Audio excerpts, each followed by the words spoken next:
Hey friends, have you ever felt like you depend on others too much? Today, I'm sharing the best lessons from How to Force Yourself to Be Disciplined, a book that teaches us how to trust our own strength and grow confident in life. Stick with me for a quick review. You might just find the key to your own independence. Discipline is forcing yourself to do what must be done, even when you don't want to. This is the truth most people avoid, but it is the truth that separates success from failure. The title says it clearly. How to force yourself to be disciplined, because let's be honest, if you wait until you feel ready, you'll keep waiting forever. If you depend on motivation, you'll always fall short. Discipline is not a choice you make only on good days. It's the decision you make every single day, especially when it feels hardest. Think about it. How many opportunities have you lost because you delayed? How many times has comfort stolen progress from you? This message is not about theory. It's about reality. It's about learning to take control of yourself in the moments when excuses scream the loudest. If you can force yourself into discipline, you can change every area of your life, and that's exactly what you're about to learn. Chapter 1. Face your laziness directly and refuse to negotiate. Discipline isn't a matter of chance or a welcome guest. It's a direct confrontation. You must actively introduce it into your life, especially when your natural inclination is to avoid it. This means pushing past the urge to be lazy, even when your body screams to stay in bed. When your mind whispers that you deserve a break, that is the moment you must stand up and refuse to negotiate. Because if you negotiate with laziness, even once, it'll win the argument every single time. Laziness never runs out of excuses. Laziness will always have another reason ready. But if you refuse to negotiate, if you take your stand, you begin to build the kind of strength that changes your life. Laziness has a way of disguising itself. It does not always arrive as doing nothing. Sometimes it shows up as scrolling endlessly through your phone. Sometimes it comes as eating food you don't need. Sometimes it looks like busy work that keeps you from doing what really matters. That is how it wins. It fools you into believing you are doing enough, when in reality you are avoiding what is difficult, and the truth about life is this. Progress is always found in what is difficult, the things that push you, the things that make you sweat, the things that demand your focus. Those are the things that shape you into a person of discipline. If you want to become disciplined, you have to learn to see laziness for what it truly is, the enemy of your future. When you wake up in the morning and you feel the weight of the bed holding you down, that is the moment discipline is calling your name. You either answer it or you turn your back on it. But here is the reality. Every time you turn your back on discipline, you strengthen your laziness. Every time you choose comfort over action, you train your mind to obey laziness. And then when it matters most, when your life demands focus, you will already be conditioned to quit. That is why it is so dangerous to negotiate with laziness. Even the smallest excuses begin to shape your character. You think you are only skipping a workout, but what you are really doing is building the habit of saying no to discipline. Now ask yourself, how many times have you chosen the easy option over the necessary one? How many times have you said, "I will do it tomorrow," only to realize that tomorrow looked exactly like today? That is laziness negotiating with you, and you accepted the deal. But if you truly want to live a better life, you cannot keep signing that contract. You must face laziness directly, look it in the eye and refuse to make a deal with it. You say no. You take action in that very moment, even if your mind screams otherwise. That is what forces discipline into your system. You see, the reason so many people remain stuck is not because they lack knowledge. It is not because they lack opportunity. It is because they negotiate with laziness. They wait until they feel ready. They wait until the conditions are perfect. They wait until the motivation arrives. But those things never come when you expect them. If you sit around waiting for the perfect feeling, you will wait for the rest of your life. Discipline begins when you act before you feel ready. It begins when you face laziness directly and you move in spite of it. The human mind is a master at creating comfort. It tells you stories. You worked hard yesterday. Take it easy today. You don't have the energy right now. Do it later. One skipped day won't hurt. These are not harmless thoughts. These are chains. They keep you tied down to the same level, the same results, the same life. And if you accept them, you become weaker. Without realizing it, you may think you are just resting, but in reality you are training yourself to surrender. This is why you must build the ability to recognize those thoughts and shut them down before they control you. Think about the people you admire most. They are not more talented than you. They are not luckier than you. They simply stopped negotiating with laziness. They built discipline by refusing to listen to excuses, by forcing themselves to act even when they didn't feel like it. That is the secret. It is not glamorous. It is not exciting. It is simply the power to say no to the weakness inside of you, and yes to the actions that will move you forward. Now, forcing yourself to be disciplined is not about being harsh with yourself for the sake of punishment. It is about respect. It is about respecting your future enough to make decisions today that will serve you tomorrow. When you refuse to negotiate with laziness, you are telling yourself, I am worth the effort. My future is worth the sacrifice. My goals are worth the discomfort. That is not self-punishment. That is self-respect at the highest level. The truth is laziness never really goes away. It'll show up tomorrow, and the day after, and the day after that. You cannot eliminate it, but you can weaken it. You can strip it of its power by refusing to give in to it. Every time you choose action over excuses, you take a piece of strength back for yourself, and over time the balance shifts. Laziness becomes weaker, discipline becomes stronger. Eventually discipline becomes who you are, not just something you do, but that transformation begins with a single moment. Only when you don't feel like it. That is where strength is born. That is where a disciplined life begins. Ask yourself right now, what have you been putting off? What area of your life have you allowed laziness to win? Maybe it is your health, maybe it is your studies, maybe it is your career. Whatever it is, understand this. The longer you negotiate with laziness, the more you lose. Time and time is not coming back. That is the real cost of laziness. Not just wasted minutes, but wasted opportunities. So how do you face it directly? You start small. You pick one thing you know you need to do, and you do it immediately.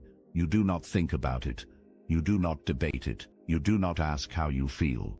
You stand up, and you act. That small victory begins to break the pattern. And once you break the pattern, once you can break it again and again and again, that is how discipline is built, through small victories stacked on top of each other until they create a foundation that laziness cannot break. And every time you win against laziness, you gain something more than progress. You gain confidence. You begin to trust yourself. You know that when laziness shows up tomorrow, you will be ready. You will not fold. You will not bargain. You will act. That trust is priceless, because once you trust yourself, once you know that you will not negotiate with weakness, your life changes in ways you cannot imagine. There will always be people who say, I can't do it. It's too hard. I'll start later. Do not join them. They are waiting for a moment that will never come. Instead, become the person who says, I will do it now. I will act even when I don't feel like it. I will not negotiate. That person builds a life of freedom, success, and growth, and that person can be you. So remember this: the next time laziness calls, do not answer. The next time it whispers, shut it down. The next time it offers comfort, refuse the deal. Stand firm. Take action. Build your strength, one choice at a time, and never forget, the moment you refuse to negotiate with laziness is the moment you force yourself into discipline, and discipline is the path that changes everything. At Chapter 2. Take small actions immediately to train instant response. Discipline is not something you build in giant leaps. It is not something that appears one day after a sudden decision. It is created in small actions taken at the exact moment they are needed. Delay weakens your ability to respond. True discipline lies in immediate action, moving the moment a thought rises, without hesitation or negotiation. These small, instant actions train your mind and body for prompt responses, building a foundation of strength in all aspects of life. These small moments do not feel destructive at the time, but they slowly condition you to ignore your own direction. They teach your mind that hesitation is acceptable, and the more you accept hesitation, the weaker your discipline becomes. Now imagine the opposite. Imagine every time you had the thought to act, you moved. You thought of drinking water, so you drank it. You thought of picking up a book, so you opened it. You remembered a task you needed to complete, so you started it right then. That pattern builds something powerful, the ability to respond instantly. That is how you remove laziness before it grows. That is how you prevent procrastination from building roots, and that is how you gain control over yourself. The reason immediate action is so powerful is because the human brain is fast at creating reasons to stop. Within seconds of thinking about doing something hard, your mind creates a list of arguments against it.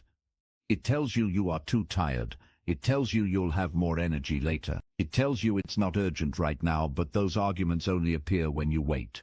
If you act before, your brain has time to debate. You win. You cut off the excuses before they take shape. That is why small instant actions matter more than big delayed ones. When you decide to train this skill, start with something simple. As soon as your alarm rings, stand up. Not after a few minutes, not after checking your phone. Stand up immediately. That is a small action, but it builds a strong lesson. I control my response. Do the same when you remember a small task. Do it right then, even if it takes only 30 seconds. Each time you do this, you reinforce the message that you are a person who acts, not a person who waits. Discipline is not just about grand goals. It is about teaching yourself that your actions follow your decisions. If you decide to do something and then don't, you are teaching yourself to doubt your own word. But if you decide and then act instantly, you are teaching yourself trust. That trust grows into confidence. Confidence grows into consistency, and consistency builds a disciplined life. But it begins with small actions taken immediately. You may think small actions are too insignificant to matter, but they are the seeds of change. When you act instantly on a small task, you train the same mental muscle that will later help you act instantly on bigger challenges. When you think of something necessary, count down from 3, and then do it. 3, 2, 1, move. Do not let the thought sit for long. That simple rule removes hesitation. It breaks the habit of waiting, and it forces you to build a new reflex: act. Now, over time you won't need to count. Your body will move on its own. That is what real discipline feels like. Not forced effort, but trained reflex. But here is the truth. You will not always feel like moving instantly. Some days the small action will feel heavier than it should. Some days you will want to delay. That is where training comes in. You are not building a lifestyle where everything feels easy. You are building a mind that acts regardless of feelings. Feelings change. One day you feel motivated, the next day you don't. If your life depends on feelings, you will live inconsistent. But if your life depends on trained response, you will live disciplined. Look at any person who has achieved consistency in their field. They are not waiting for inspiration every day. They trained themselves to act as soon as the decision was made. That is why they succeed. They may not always do it perfectly, but they do it without delay. And the truth is, discipline is not about perfection. It is about consistency of action. Over time, that consistency is impossible. Without instant response, you must also understand that waiting does more than waste time. It weakens your self-respect. Every time you delay, you feel the weight of disappointment. You know you should have moved, but you didn't. That small regret builds into frustration, and frustration if repeated long enough, turns into self-doubt. That is the dangerous cycle of hesitation. But when you act immediately, even on something small, you feel a sense of pride. That pride fuels motivation. That motivation makes the next action easier, and soon your life is filled with momentum instead of regret. Discipline is not a gift. It is a choice repeated until it becomes natural. And the most powerful way to train that choice is through instant action. When you think of doing something productive, move before excuses arrive. When you feel resistance, step into it quickly before it grows. Every instant action is a reminder that you are stronger than hesitation. The beauty of this approach is that anyone can start it right now. You don't need money, you don't need equipment. You don't need special skills. All you need is the willingness to act as soon as the thought appears. That is available to everyone, and the more you practice, the more natural it becomes. The first time you do it, it may feel uncomfortable. The 10th time, it feels less difficult. The 100th time, it feels automatic. That is how you turn instant action into habit. Think about this. Every person has the same 24 hours. Some build disciplined lives, others waste their days. The difference is not time, the difference is response. Some act immediately, others wait. Which group do you want to belong to? The answer lies in what you do the moment a decision comes into your mind. If you want a stronger future, stop giving power to hesitation. Start honoring your thoughts with immediate action. When you feel the urge to do something good for yourself, move. When you know a task is waiting, handle it now. When you have the choice to delay or act, choose act. Those choices may seem small in the moment, but they are shaping who you become. It becomes the tool that helps you live with focus and strength, and it becomes the foundation of a life that grows stronger every single day. When you decide to act instantly, you are telling yourself that your future matters more than your comfort. You are telling yourself that excuses will no longer run your life. You are telling yourself that you are in control. That message repeated in small actions will change everything. So when the next decision enters your mind, do not wait, do not hesitate, do not negotiate, act, move, respond, because the life you want is waiting, but only for the person who learns to act without delay. Chapter 3. Control your thoughts before they control your decisions. The greatest battles of discipline are not fought outside, but inside the human mind. Every action you take begins first as a thought, and every decision you make is shaped by the direction of your thinking. But when you gain control over your thoughts, you put yourself in the position to make stronger, clearer, and wiser choices. Discipline becomes possible only when you understand how powerful your thinking truly is. Most people underestimate how much their thoughts influence their lives. They believe that actions are separate from thinking. But in reality, action is only the extension of what you allow to stay in your mind. Think about it. The person who repeatedly tells themselves they will never improve eventually stops trying. The person who constantly thinks they will fail does not even begin. Thoughts are not harmless. This is why controlling your thoughts is the most important foundation for discipline. When you are not aware of what you think, your mind becomes a playground for negativity. One negative thought leads to another, and soon you are filled with hesitation, fear, or excuses. You say to yourself that you are too tired, that you are not capable, or that it is not worth the effort. If you allow these thoughts to sit in your mind, they will shape your actions. You may not notice it at first, but slowly you begin to avoid what is hard. You begin to settle for less than you are capable of, and over time, your life reflects the weakness of those thoughts. The good news is that you can take back control. You can train yourself to filter your thoughts. The way you filter the food you eat, you do not eat whatever is put in front of you without thinking. You choose carefully, because you know it will affect your health in the same way. You cannot allow every thought to take root. You must choose which thoughts are worth keeping and which ones must be replaced. This is a discipline in itself. The discipline of thought management. The first step to controlling your thoughts is awareness. Too many people live on autopilot, never stopping to notice what they are thinking. They assume their thoughts are facts, when in reality most thoughts are simply opinions, interpretations, or echoes of past experiences. If you want to take control, you must learn to stop and examine. Ask yourself, what am I thinking right now? Is this thought leading me forward or holding me back? Is this thought building discipline or destroying it? The very act of asking these questions gives you the power to separate yourself from the thought instead of being controlled by it. The second step is replacement. You cannot simply force a thought to disappear. The human mind does not operate in empty space.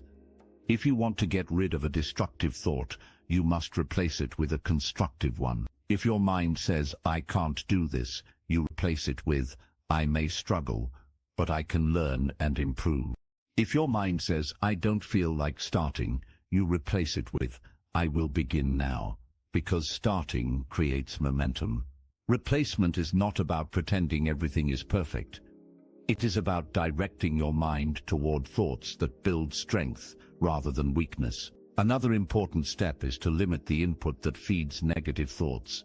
Your environment is constantly shaping the way you think, the news you consume, the conversations you have, the people you spend time with. All of these leave an impression on your mind. If you surround yourself with people who always complain, you will start to think and complain. If you fill your day with endless entertainment, your thoughts will lean toward comfort instead of growth. Controlling your thoughts also means controlling what you expose yourself to daily. If you want discipline, you must create an environment that feeds your mind with clarity, focus, and direction. One of the strongest tools for controlling your thoughts is reflection. Set aside time each day to examine how your thinking guided your choices. Ask yourself, did my thoughts push me toward my goals or away from them today? Where did I let negativity control my actions? Where did I win the battle?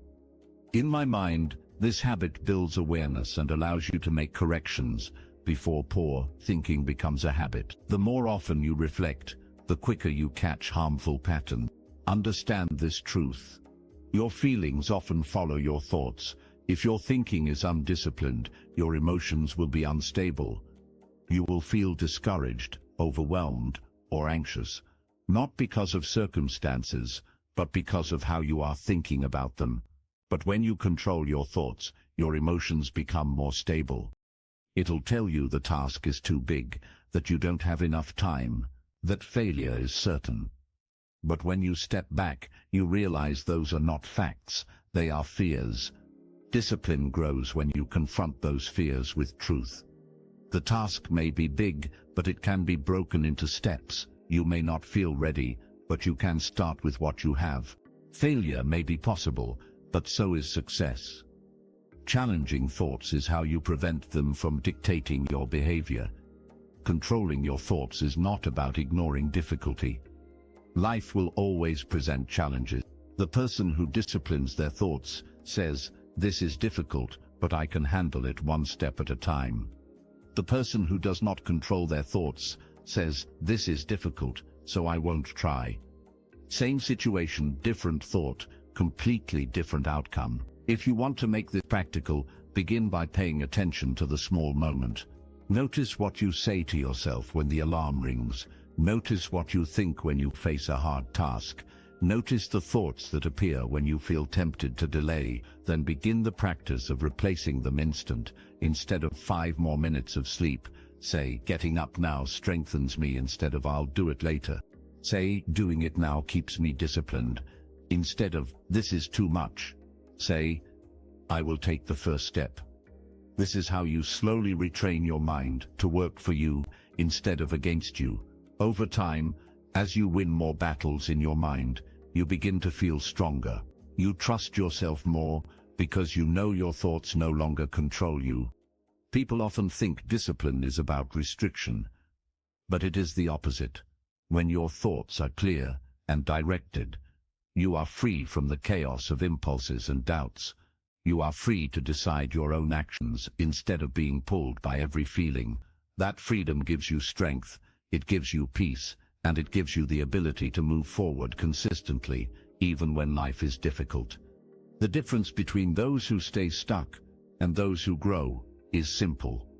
The ones who stay stuck never take control of their thinking.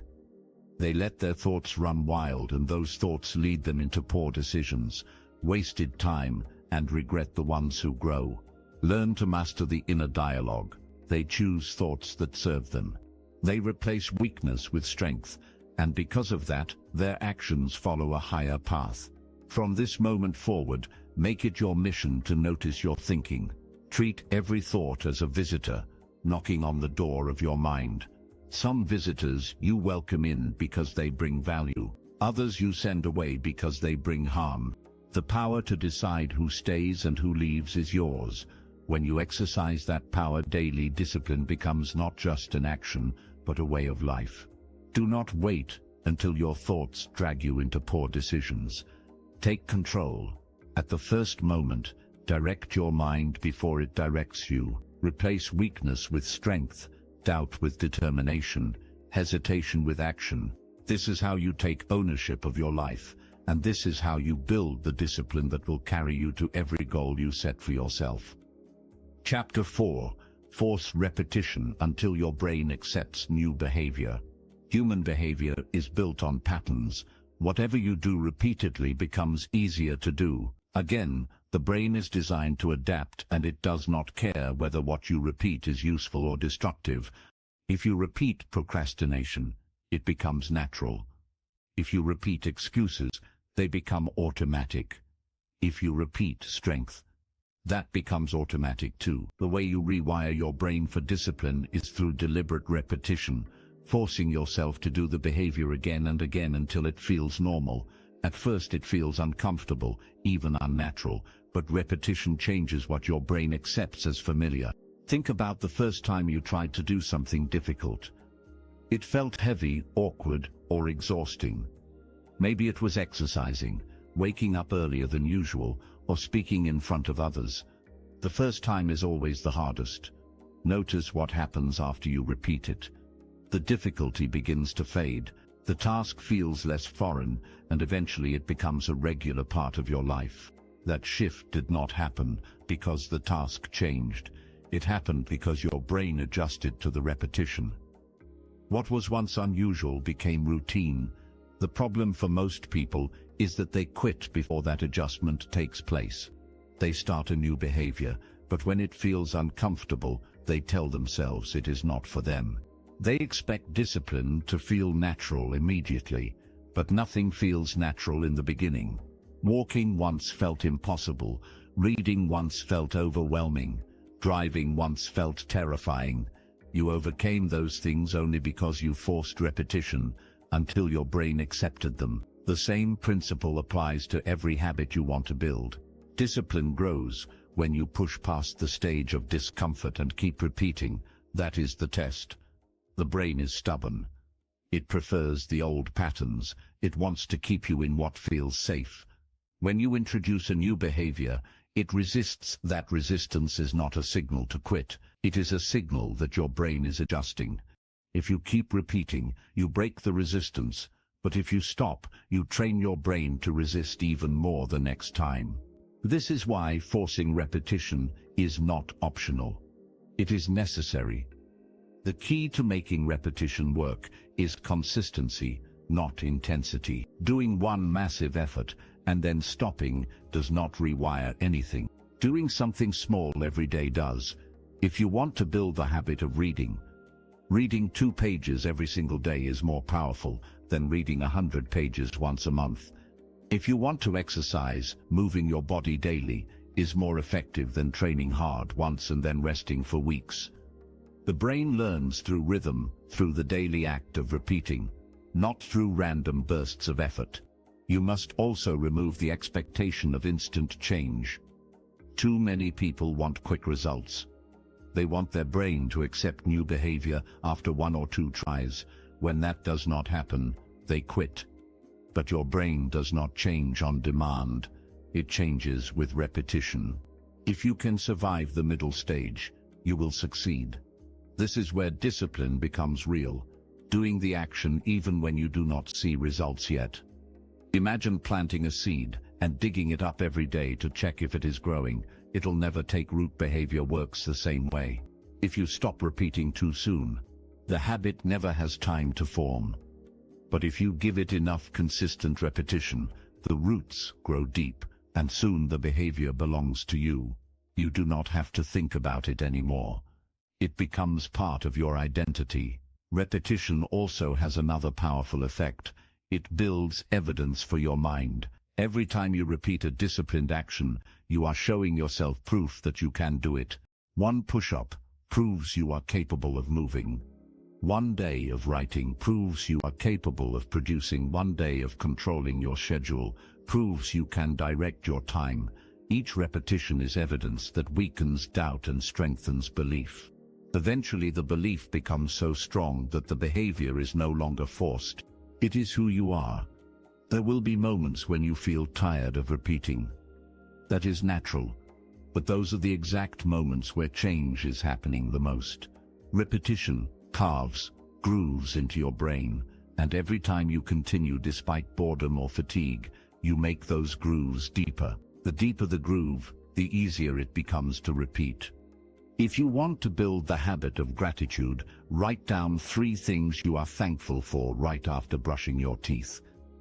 If you want to build the habit of exercising, do a few push-ups after you pour your morning glass of water. Linking a new behavior to an existing one creates a natural trigger for repetition. The more you link, the easier it becomes to repeat without forgetting. You must also celebrate the completion of repetition, not just the outcome. Many people only reward themselves after big results, but the truth is repeating, the action itself is the real victory. Each repetition is a win. When you acknowledge that, you reinforce the behavior, and your brain becomes more willing to repeat it again. This is how you make repetition sustainable. Another challenge with repetition is monotony.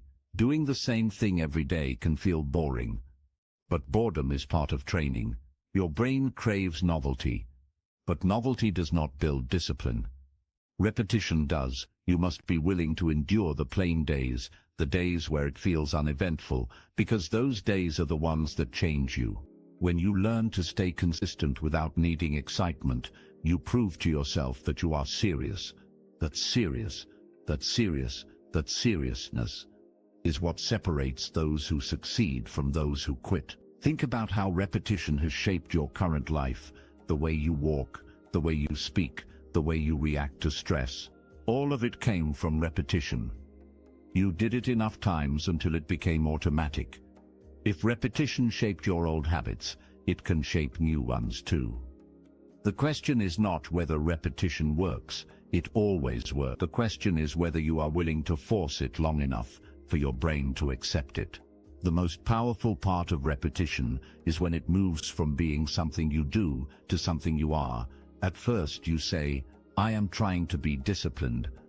After enough repetition, you say, I am disciplined. That shift is not in words, it is in identity. You no longer have to remind yourself every day, you simply live it.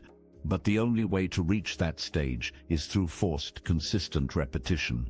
If you want to test yourself, choose one small behavior and commit to repeating it daily for the next 30 days. Do not miss a single day. It could be writing 1 paragraph, drinking more water, or turning off your phone before. The reason most people never change is not because they lack ability, but because they lack patience with repetition. They underestimate how long it takes for the brain to adapt. They want short, but the truth is, repetition is the shortcut. It feels slow, but it is the fastest path to change, because once your brain accepts a new behavior, you no longer fight against yourself. You move forward naturally, without constant struggle. That is real freedom. Discipline is not mystery. It is simply the result of forcing repetition until your brain surrenders to the new pattern. At first you carry the habit, then the habit carries you, and when that happens you no longer depend on willpower. Every day, you depend on who you have become.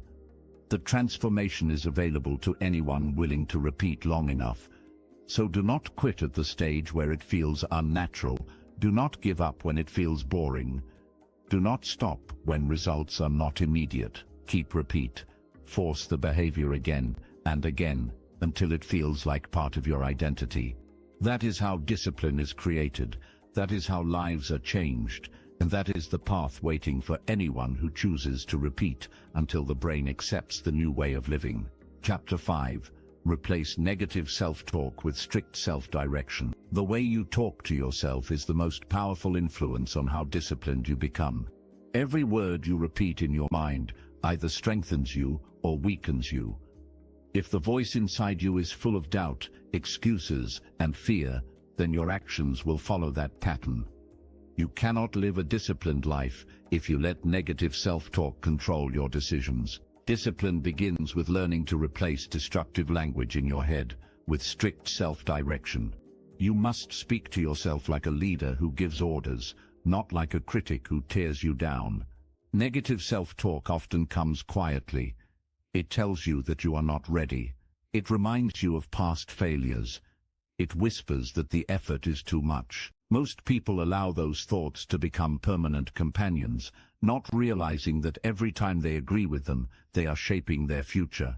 Instead of allowing your thoughts to drift aimlessly, you give them commands. Instead of telling yourself you cannot, you direct yourself to act. Instead of entertaining doubt, you state with clarity what must be done. Strict self-direction is not about pretending everything is easy. It is about refusing to allow weakness in your language.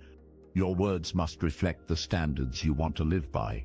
The reason strict self-direction works is because the human brain responds to clarity. Vague thoughts create hesitation. Clear commands create action. If you tell yourself, maybe I should do this, your body hesitates.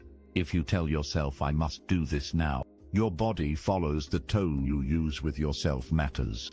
Speak in a commanding voice, not a questioning. One discipline thrives on direction, and you are the one responsible for giving that direction. When you notice negative self-talk, the first step is recognition. Too many people live unaware of the destructive language in their minds. They repeat the same phrases daily.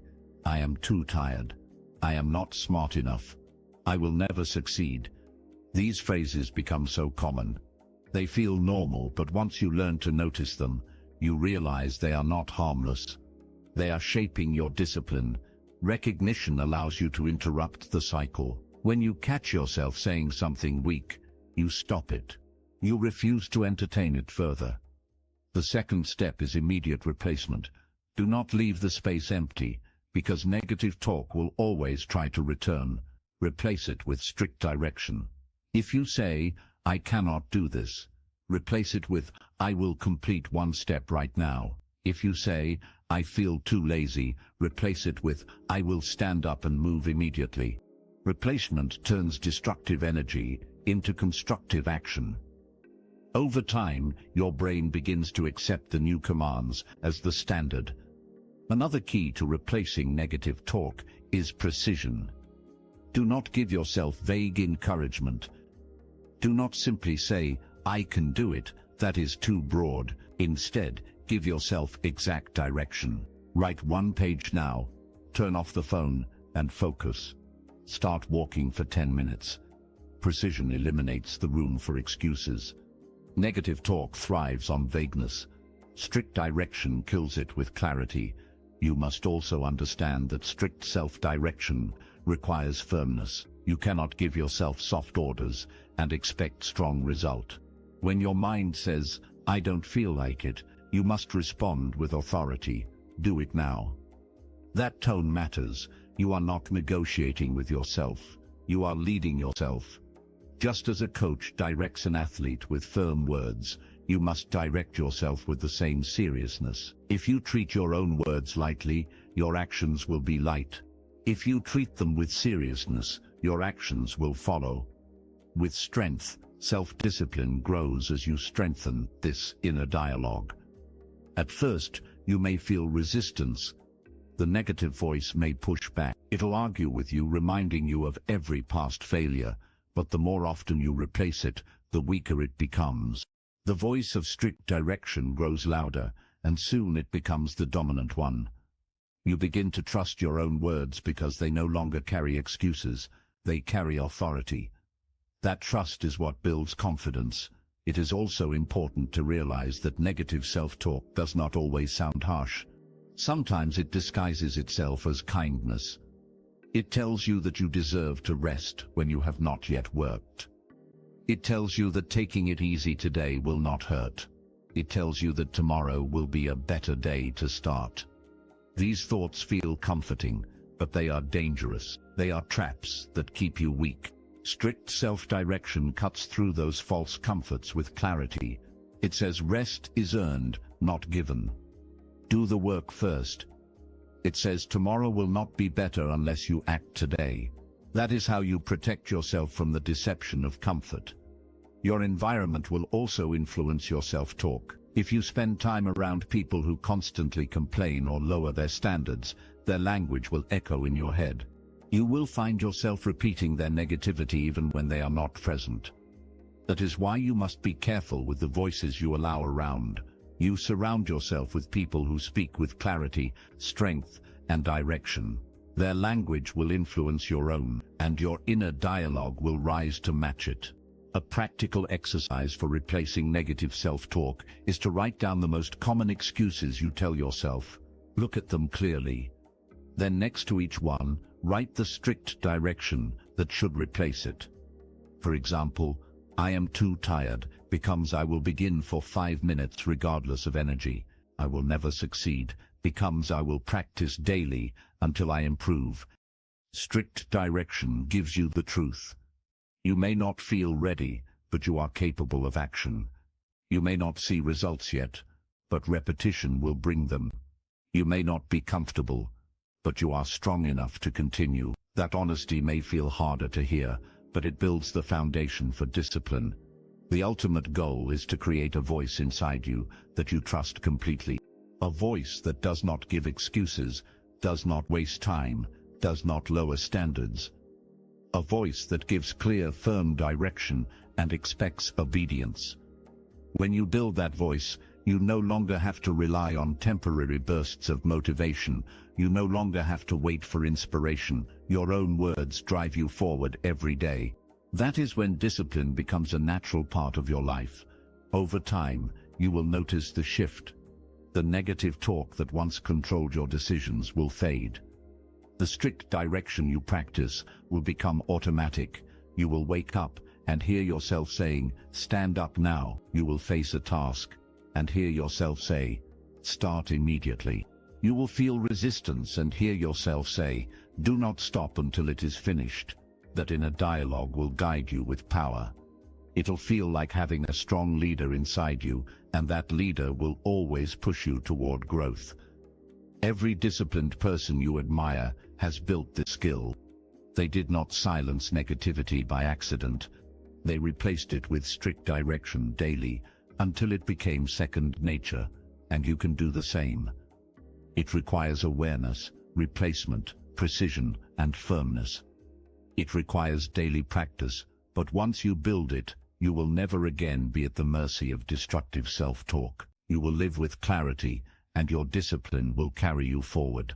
Regardless of how you feel from this day forward, decide that your inner dialogue will serve you, not harm you.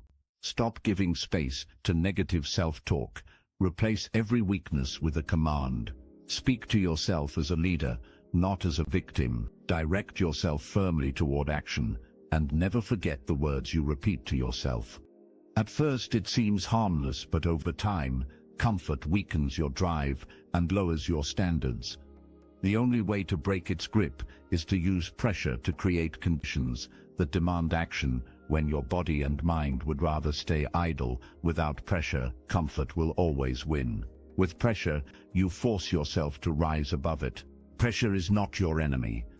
In fact, pressure is often the tool that pulls out your best. Think about deadlines. How many times have you delayed until the very last moment, and then suddenly you produced more in a few hours than you had in weeks? That is not because you lacked ability earlier. It is because the pressure forced you to act.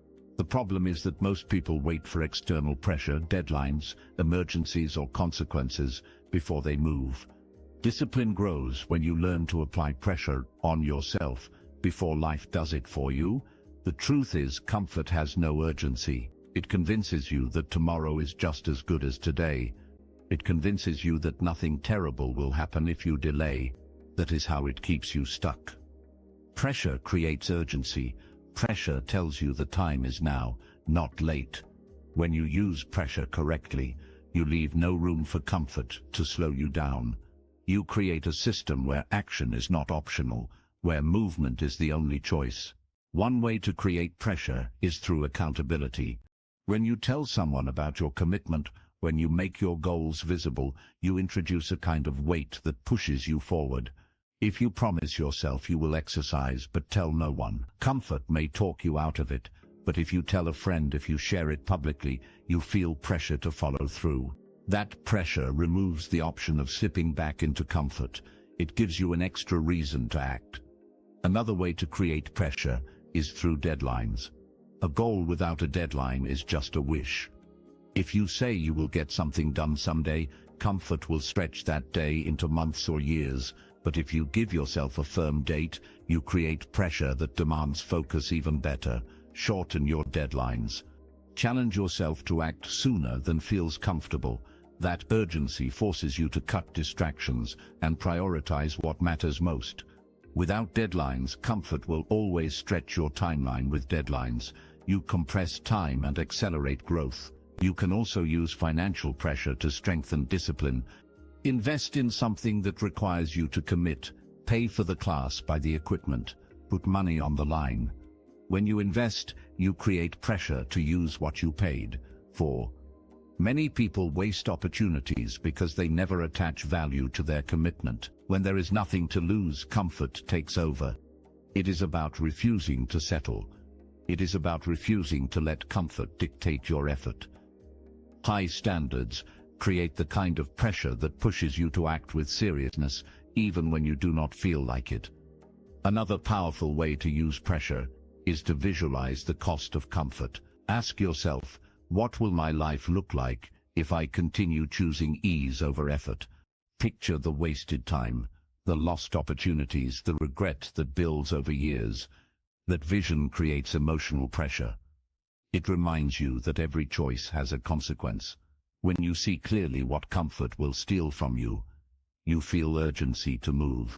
Pressure is not about stress for the sake of stress. It is about building conditions where discipline becomes the natural response. Comfort will always try to slow you down, but pressure creates a force stronger than comfort.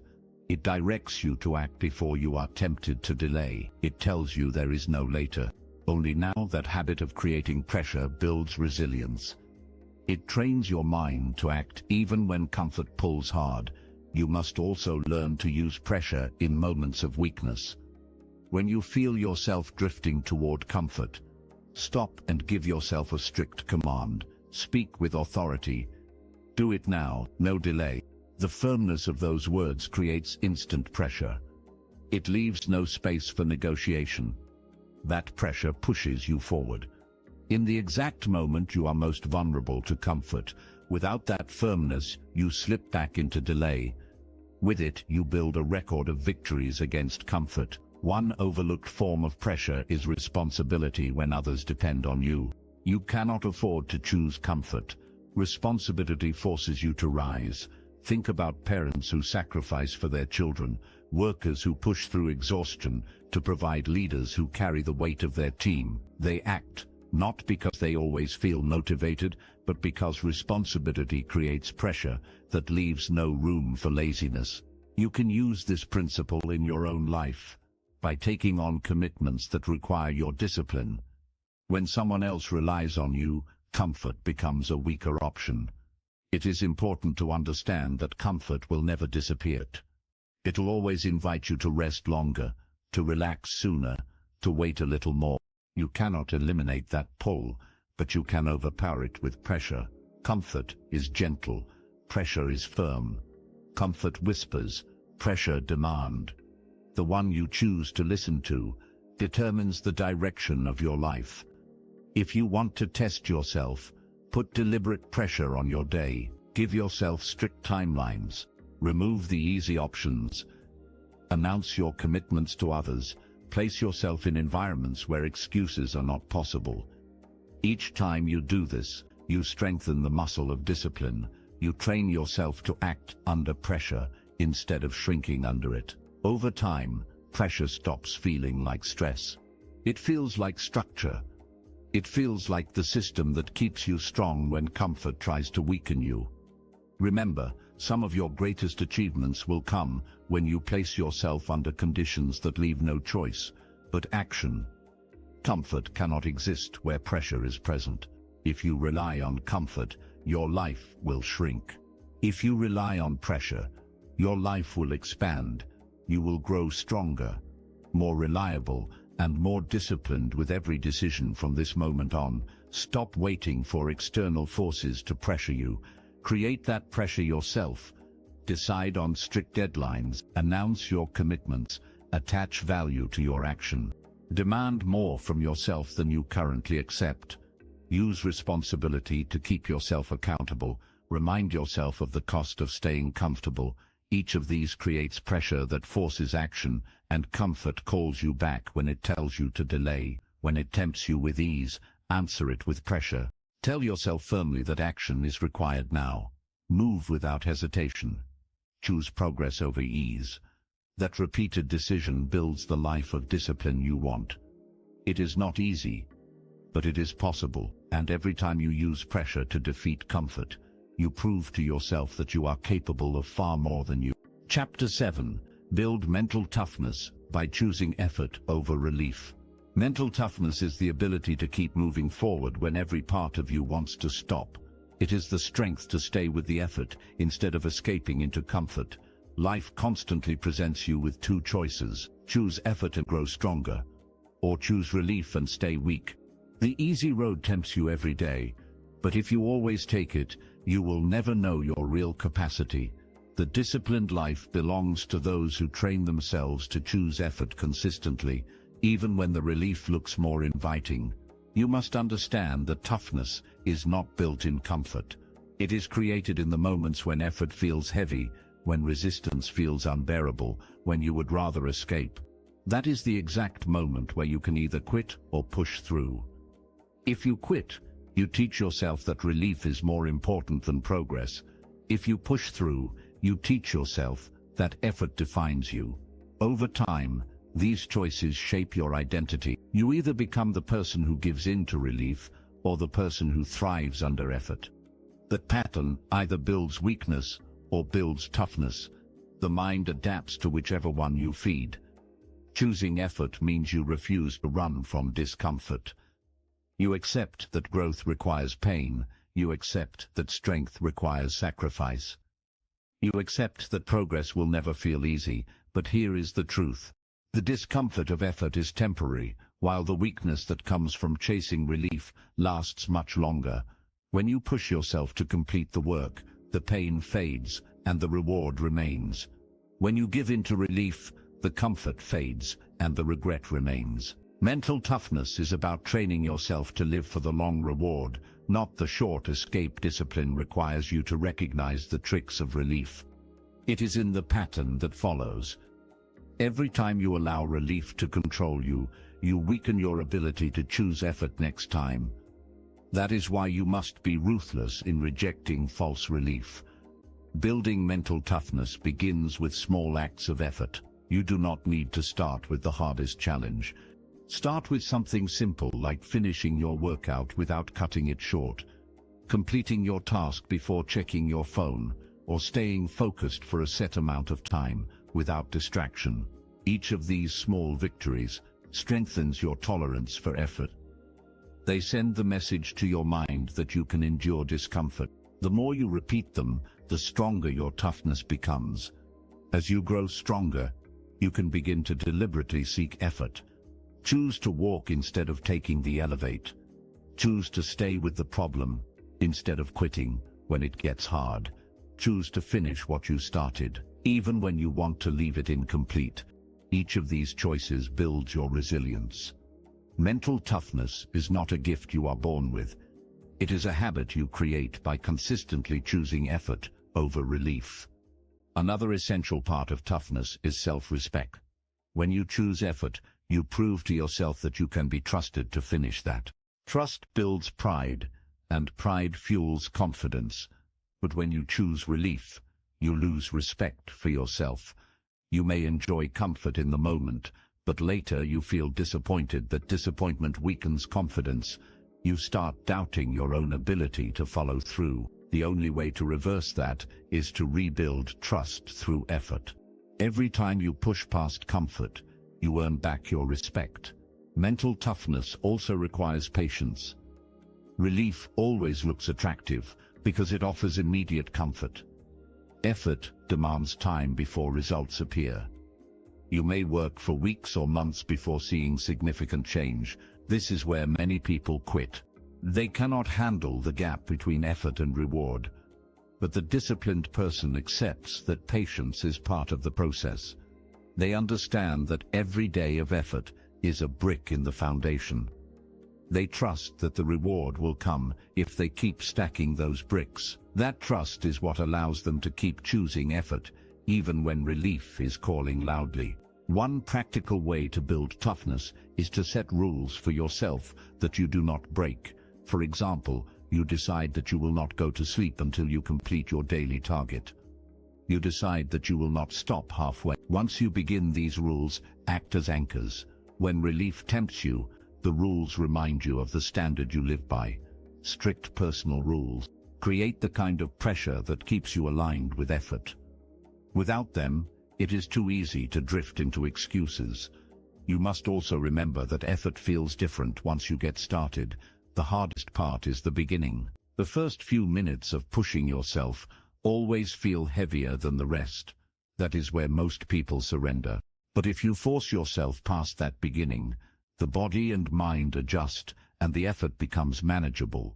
The key is to push through that initial resistance without giving in to relief. If you do that repeatedly, your toughness grows naturally. Discipline also grows when you stop seeing effort as punishment and start seeing it as training. Effort is not a punishment for weakness. It is the path to strength. Every difficult task is a workout for your mind. Every uncomfortable moment is practice for resilience. When you adopt this perspective, you no longer resent effort. You embrace it as the tool that makes you unshakable. That mindset shift is critical. People who see effort as punishment run from it. People who see effort as training welcome it. Relief may feel good for a moment, but it cannot build character. Character is built only in effort. When you are tired, but keep going. You grow when you are afraid, but take action anyway. You grow when you want to quit, but stay until it is finished.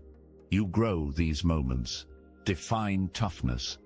They separate the disciplined from the undisciplined, the achievers from the average, and every person has access to them. The difference is whether you choose effort or relief. To build toughness, you must also expose yourself to challenges intentionally. Do not always wait for difficulty to arrive on its own. Create it. Wake up earlier than you want. Push yourself to work longer on your craft. Hold yourself to higher standards when nobody is watching. Voluntarily choosing effort makes you stronger, so when life forces effort on you, you are already prepared. The more you train under self-imposed effort, the less likely you are to break. When real pressure comes, eventually you will realize that effort is what gives life meaning. Relief feels empty because it creates nothing. It is fleeting, but effort produces results. Effort builds skills. Effort creates confidence. Effort leaves a legacy. When you look back, you will not be proud of the times you escaped into comfort. You will be proud of the times you chose effort and proved to yourself that you were stronger than you thought. That pride will stay with you far longer than any temporary relief from today forward. Begin to notice your daily choices. When comfort pulls you toward relief, stop and ask yourself, which decision will make me stronger? Which choice will make me proud later? Which path builds my discipline? The answer will almost always be effort. then make the decision quickly.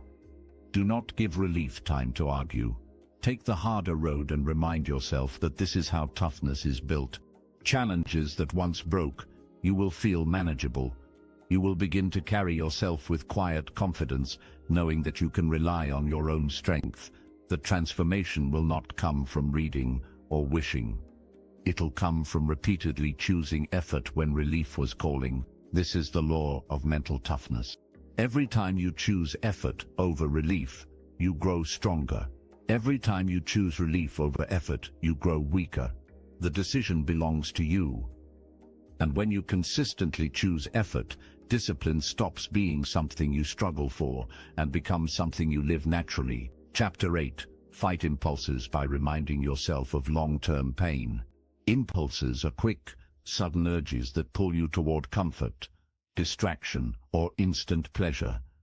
They show up without warning, and if you obey them, they lead you away from the path of discipline. You feel the impulse to skip your workout, to eat something unhealthy, to delay the task that demands your attention, or to quit before finishing. In the moment, the impulse feels harmless, even justified. But the truth is, impulses are traps. They offer short relief while creating long-term pain. If you want to force discipline into your life, you must train yourself to fight those urges. By reminding yourself of the cost of giving in, every choice carries a consequence. The problem is that impulses blind you from seeing the long-term effect. They convince you to focus only on now. The sugary food feels good. Now, the skipped workout feels easier now. The delayed work feels lighter now.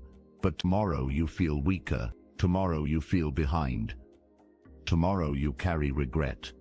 That regret is the pain. Impulses never show you in advance. The secret to overcoming them is to pause and project yourself into the future, to imagine clearly the pain of what surrendering will cost you. Think about the times you let an impulse control you. How did you feel afterward? Did the comfort last, or did it fade quickly, leaving you with guilt and disappointment? The truth is, the reward of an impulse never lasts as long as the regret. That regret lingers. It grows. It weighs on you over time. When you remind yourself of that truth, you begin to see impulses for what they are: short-term thieves that rob you of long-term strength. Discipline is about training your mind to look beyond the present moment.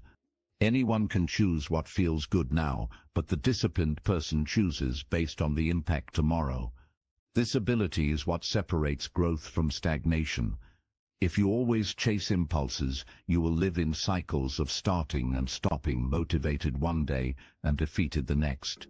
But if you fight impulses with the reminder of long-term pain, you begin to break the cycle. You gain control over yourself. One of the strongest tools you can use is visualization. When the impulse comes, do not just think about the comfort it offers. Picture the pain that follows. Picture how you will feel if you give in. Imagine looking in the mirror and seeing no progress because you skipped again. Imagine the stress of unfinished work piling up because you delayed again. Imagine the opportunities lost because you quit again. Let those images become clear. That emotional reminder of pain will cut through the false pleasure of the impulse. You must also remind yourself that impulses are temporary. They feel strong in the moment, but they pass quickly if you resist. The problem is that most people never learn to wake them out. They feel the urge and immediately obey it. But if you pause, if you remind yourself of the long-term pain and hold the line, the impulse weakens. Each time you resist, you gain more strength. Each time you fight back, you build more confidence. And with practice, impulses lose their power over you. Fighting impulses is also about building awareness. If you feel the urge to check your phone, and then take a short walk, instead, replacement weakens the impulse by redirecting the energy.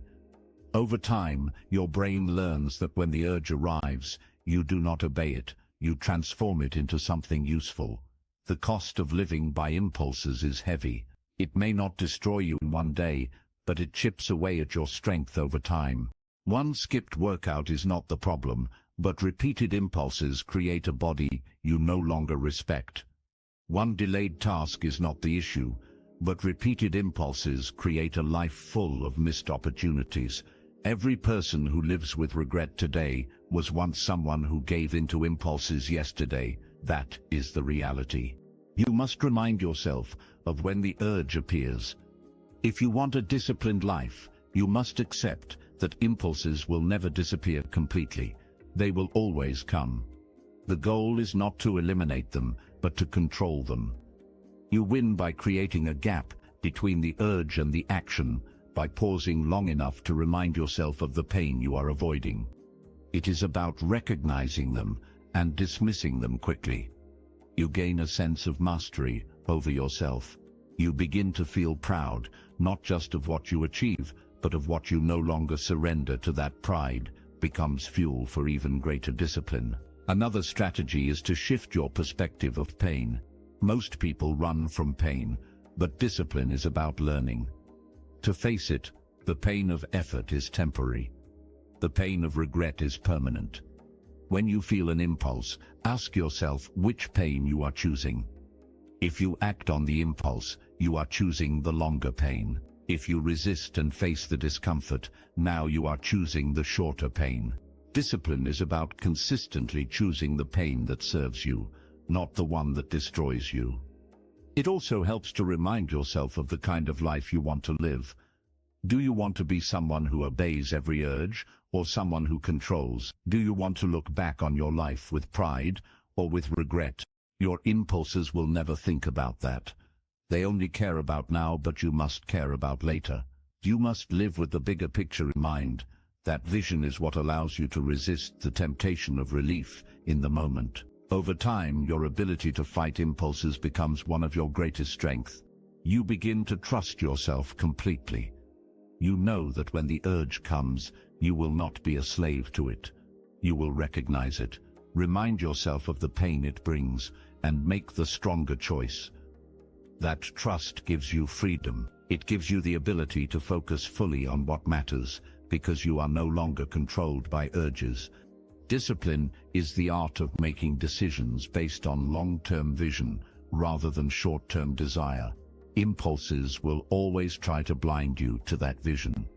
They will try to drag you back into immediate comfort, but when you fight them with the reminder of long-term pain, you take away their power. You create space between what you feel and what you choose. That space is where discipline lives from this moment on. Commit to never acting blindly on impulses. When the urge appears, pause. When the temptation calls, think of the pain it creates tomorrow. Let that thought be heavier than the comfort of now. Then act according to your higher standard, not your lower desire. Each time you do this, you strengthen your discipline. Each time you win, you prove that your future matters more than your impulses. The disciplined life is not built by perfect conditions or endless motivation. It is built by winning the battles of impulse every day. It is built by choosing effort over regret, vision over comfort, discipline over weakness. And it begins with one powerful skill: the ability to fight impulses by remembering the long-term pain they create. That reminder is the shield that protects you from regret and the tool that builds your strongest self. Chapter 9. Direct your energy only toward tasks that truly matter. Every person wakes up each day with a limited supply of energy. That energy can be directed toward building a meaningful life or wasted on distractions that lead nowhere. Discipline is not just about forcing yourself to act. It is about making sure your actions are directed toward the tasks that truly matter.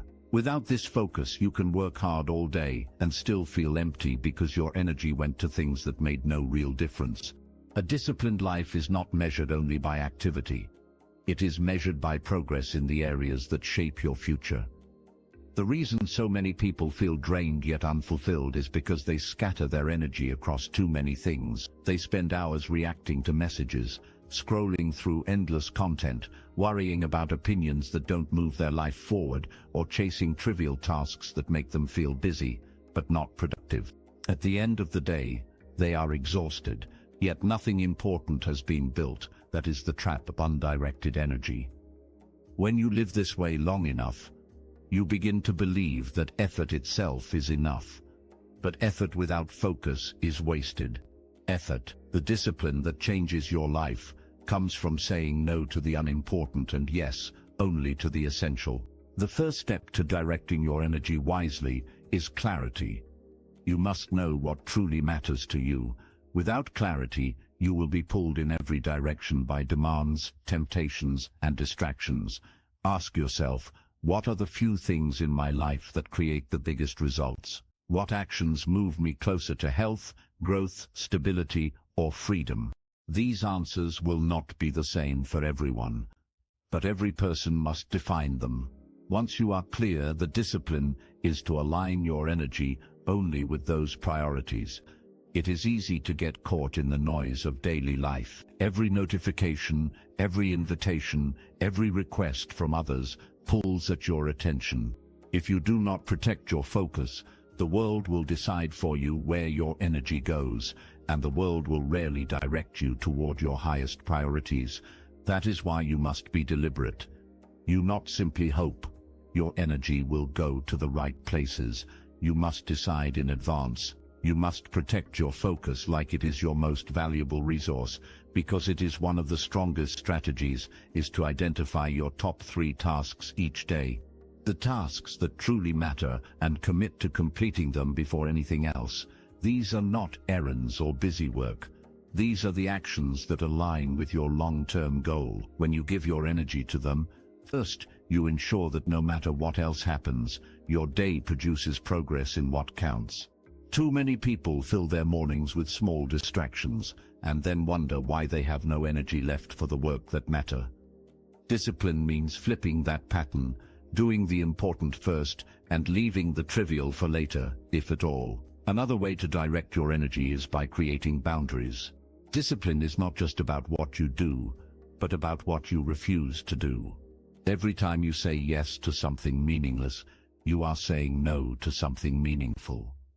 If you constantly allow others to interrupt your time, if you constantly agree to obligations that do not serve your goals, you are giving away your energy.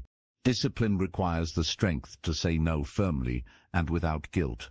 That no protects your energy for the tasks that build your future. You must also learn to recognize false productivity. False productivity is doing things that feel like work, but create no real impact. Organizing endlessly, checking emails every few minutes over researching instead of acting. These give the illusion of progress, but waste your limited energy. The disciplined person asks constantly, is this moving me forward? If the answer is no, they redirect immediately. That habit alone separates the truly productive from the perpetually busy directing. If you pour energy into arguments, negativity, or trying to please everyone, you weaken your capacity to grow. If you invest energy in learning health, meaningful relationships, and building skills, you strengthen your life. The discipline is in choosing where your attention goes and being ruthless about cutting out what drains you without return. Another critical piece is managing your peak energy.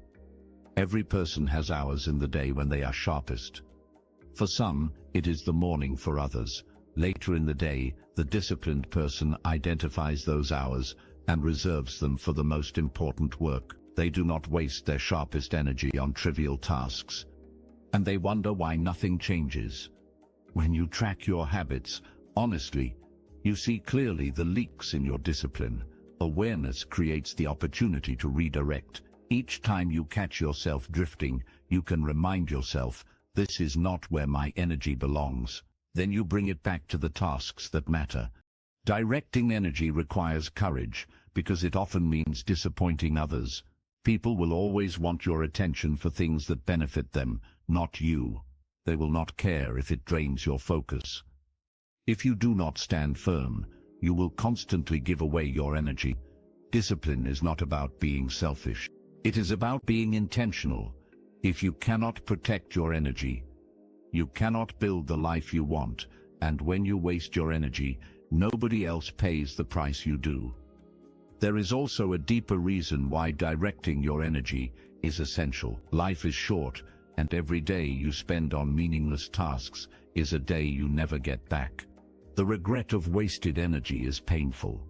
Many people realize too late that they spent years working on things that did not matter, only to find themselves with nothing of value to show. Discipline saves you from that. It ensures that your time, effort, and focus are invested in building something lasting. To apply this principle, create a list of your highest priorities, no more than 5. Then compare everything you do against that list. If an action serves one of those priorities, it deserves your energy. If it does not, it must be minimized or eliminated. This is how you cut out the noise and live with direction. The disciplined life is not about doing everything. It is about doing the right things with consistency over time. Directing your energy becomes a habit. At first, you must remind yourself constantly. You must pause before saying yes. You must resist the temptation to do what feels urgent but unimportant, but eventually it becomes natural. You instinctively focus on what matters and ignore what doesn't. That habit creates momentum, and with momentum, your progress multiplies. You begin to see results faster, not because you are working harder, but because you are working smarter. The people who achieve the most are not the ones who work the longest hours. They are the ones who direct their energy with precision. They know their priorities and give their best to them. They ignore distractions, they protect their focus, they invest in what creates growth. That is the secret, not endless effort, but disciplined effort, directed toward meaningful tasks. From this moment on, challenge yourself to notice where your energy goes. Ask yourself often, is this building the life I want? Is this moving me toward my goals, or is it draining me? Then make the disciplined choice. Direct your energy only toward the tasks that truly matter. Cut out what is meaningless. Protect your focus and watch how your life begins to transform. When every ounce of energy fuels progress, instead of being wasted on distraction. Chapter 10. Condition your mind to act without waiting for motivation. Motivation is a feeling, and feelings are unreliable. They come and go without warning. One day, you feel unstoppable. The next day, you can hardly get yourself to move. If you build your life on waiting for motivation, you will never be consistent. You will only act when conditions feel good, and you will fall back. The moment they don't, discipline requires something stronger than motivation. It requires conditioning your mind to act regardless of how you feel. This conditioning is what separates people who dream from people who achieve. The truth is that action does not depend on motivation. Action creates its own energy. Many people get this backwards. They sit and wait for the right emotion to appear before they begin. They think they need inspiration before they can start the project, go to the gym, or change their habits, but inspiration often only arrives after action has already begun. The very act of moving generates the momentum that feelings cannot. If you only move when you feel motivated, you will waste countless opportunities. If you train yourself to move without it, you will create results every day. Conditioning your mind to act means removing choice from the equation. When you decide that something must be done, you no longer wait to see if you feel like it. You act because it is required, just as a soldier does not decide whether to train. These are commitments you do every day, no matter what. It could be writing a certain number of words, exercising for a set time, or dedicating part of the day to focused work. The point is that they happen without discussion. By repeating them daily, your brain learns that they are automatic. You no longer sit in the morning debating with yourself. The habit takes over. That is conditioning. This practice begins small. Do not overwhelm yourself by trying to change everything at once. Pick one area where you will remove the need for motivation. Commit to it daily. At first you will resist. Your mind will scream for comfort. But each time you act anyway, you weaken the hold of laziness and strengthen the habit of discipline. Over time, the resistance fades. What once felt forced becomes natural. The more you repeat it, the more conditioned your mind becomes. Another important piece of conditioning is to shorten the gap between decision and action. The longer you wait after deciding to act, the more space you give for excuses to appear. It is also helpful to reframe how you think about motivation. Instead of waiting for it, treat it as a bonus when it is present. Enjoy it when it is absent. Ignore it. Stop giving it the power to dictate your actions. If you wake up feeling inspired, use it. If you wake up feeling drained, act anyway. When you live by this principle, you no longer care whether motivation shows up or not. You operate on a higher standard. That standard is discipline. Another strategy for conditioning your mind is to tie action to identity. Stop saying, "I need motivation to do this." Instead, say, "I am the kind of person who does this." When you connect discipline to who you are, rather than how you feel, your actions become consistent. If you identify as a disciplined person, then acting daily without waiting for motivation is simply what you do. Identity-driven discipline is far stronger than feeling-driven discipline. You must also expect resistance. Your mind will test you. It'll search for reasons to delay. It'll remind you of how tired you are, how much easier it would be to do it later, how small the task is compared to the effort required. This mental resistance is natural. The key is not to eliminate it, but to act despite it. Each time you do, you prove to yourself that you are stronger than resistance. That proof builds confidence, and confidence reinforces discipline. There is also value in embracing discomfort directly. Many people avoid action because they wait for it to feel good, but part of conditioning is teaching yourself that you can act even when the task feels unpleasant. You can write when you don't feel creative. You can train when your body feels heavy. You can study when your mind feels distracted. By doing so, you teach yourself a powerful truth. Your feelings are not in charge. You are that realization transforms the way you live. Conditioning also benefits from structure. They feel like automatic parts of your life.